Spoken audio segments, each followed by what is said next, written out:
tell us, what is pain? Like, how do we understand it? Yeah. So pain's such an interesting thing. God, you could talk to a philosopher about pain. True. Well, pain's a sensory and aversive, well, not always aversive, but it's a sensory experience, right? So you could have pain. I did a mountain bike race in the weekend. I felt pain, but it didn't bother me at all. It was like part of just the joy of like racing on my mountain bike. It was bloody painful though. I had pain afterwards because my body hurt so much, but it was a pleasant experience. I knew it was good for me. I loved it. So people but it is a sensory experience. And the thing that's so interesting about pain, you talk about people who might pay for someone to induce pain on them for pleasure. And yet the same intensity of pain could be deeply distressing. So pain is strongly about meaning. It is a sensory experience, but it's the meaning that we place on pain that can have either a positive or a very negative impact on us. So we got receptors in our body that can be activated or not, that can create an experience that we become conscious of or not. So, these are like danger receptors in our body but we may not even know about them. So, you could be you'll see this as examples of football players or people in a race or some kind of engaged activity, don't even know they damage themselves. They've activated those receptors. They don't even know about it. Great example is a kid playing in the playground, running around, banged up, graze their knees, bleeding. They don't even know about it until they stop and look at their blood, and then they scream in pain, right? Well, the receptors were already activated, but there was no awareness of that at the time until the focus was placed on the knee. And of course, how that child reacts will depend on how the parent interacts with them. It's, no worries, let's keep playing, distraction. There's no pain. Or it's like, oh my God, what's happening with you? And so we start placing this focus, or you're damaged. That's when pain really becomes potent.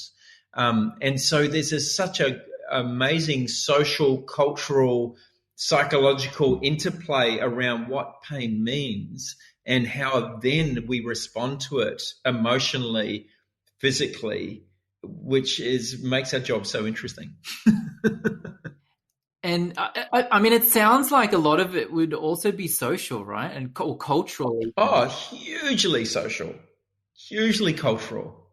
And we've created a culture, like a health culture around pain that, pain's not acceptable.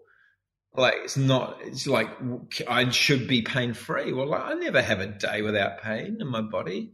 But that's because I'm a human being and I push myself doing stuff. That's not an expectation that I would ever have in my life. But to be bothered by pain, to be distressed by pain, to be anxious about my pain, to let pain interfere with my life, to have pain stop me doing the things that I engage with, that I value, that's something else. And that's the real trap I think we've laid in our society around the messaging of pain.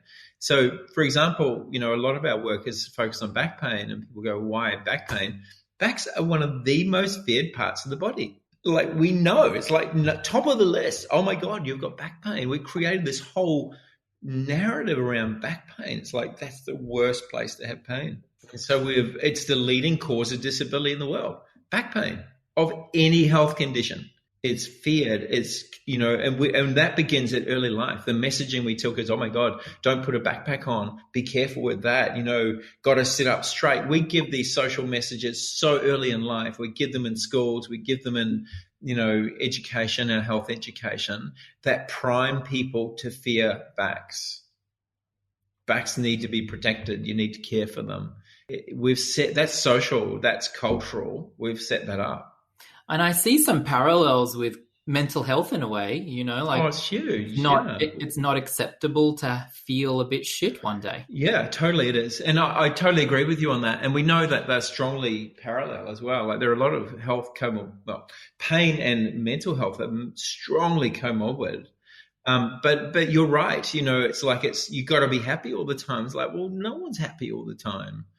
And that's not to take away from the real suffering that occurs with pain or the suffering that occurs with mental health. But it's almost like this acceptance that we live in a world where our mood and our worries and our stresses will come and go. And it's how we respond to them that's so important, how we're equipped to deal with them. And same with pain.